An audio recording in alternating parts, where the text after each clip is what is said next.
Top of the morning to you. This is Monday with Friday, preparing you for a better week ahead. Please remember to like this video. This is how it gets around more. And don't forget to hit that subscription button below. Well, we made it through nearly the first full week of 2025, but we've got to be prepared to make it all the way through.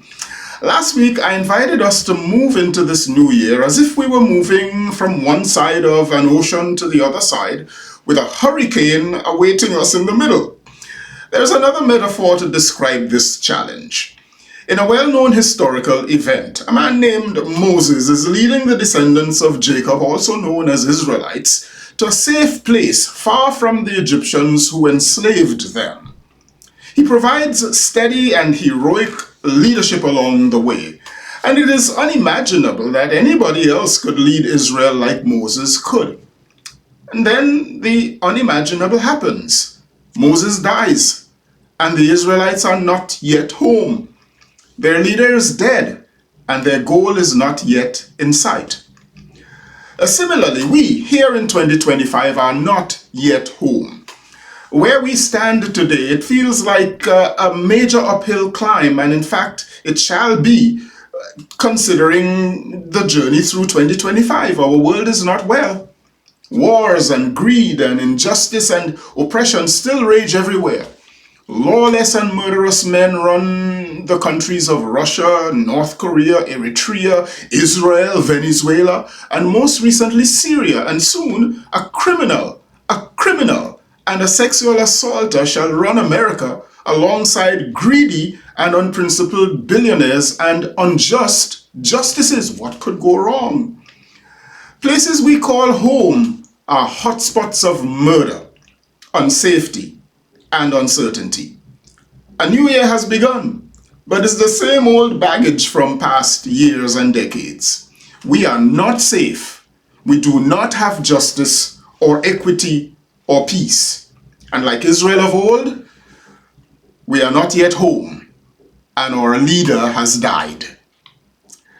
But then a young apprentice to Moses named Joshua is called into action. He has been well trained and he is ready to take Moses' place.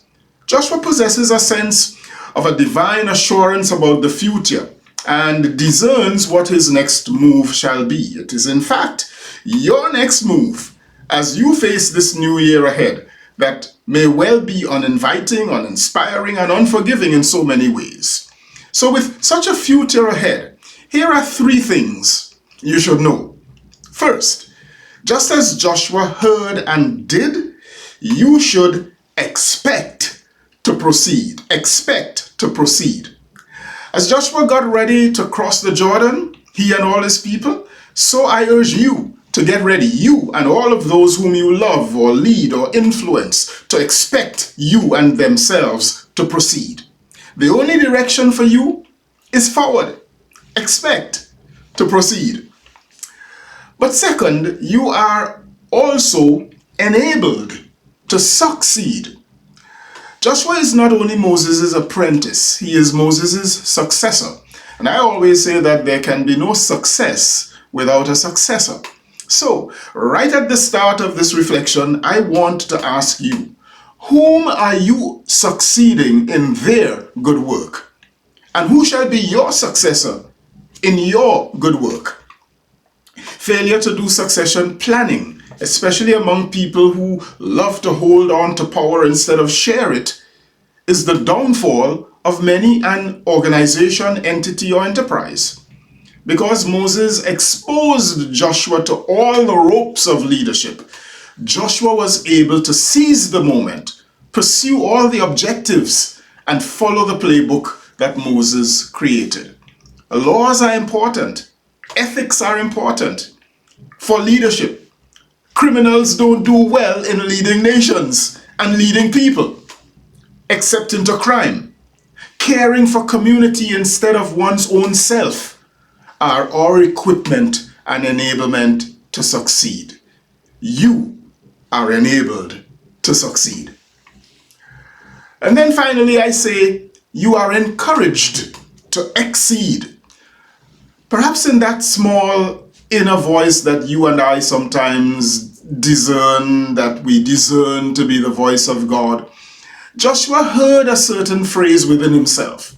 3 times he heard, be strong and courageous. Be strong and courageous. Be strong and very courageous. And the 3rd time they added words, for I have commanded you. Joshua discerns that he hears from God the charge to be strong. And Joshua is now going to take Israel farther than Moses ever took them. He is going to exceed. And you should hear those words resonating in your own mind and take them as divine encouragement to go farther than perhaps your parents ever did, or your mentors ever did, or your business did last year, or your service, or your involvement in justice initiatives ever did in 2024. Here in 2025, go farther, go further, exceed. So with apologies to Dylan Thomas, do not go gentle into that dark 2025 night. You are expected to proceed. You are enabled to succeed. You are encouraged to exceed. Please share this video with many people. I am Michael Friday and your week just got better. I'll see you again soon. Happy Monday all the way to Friday.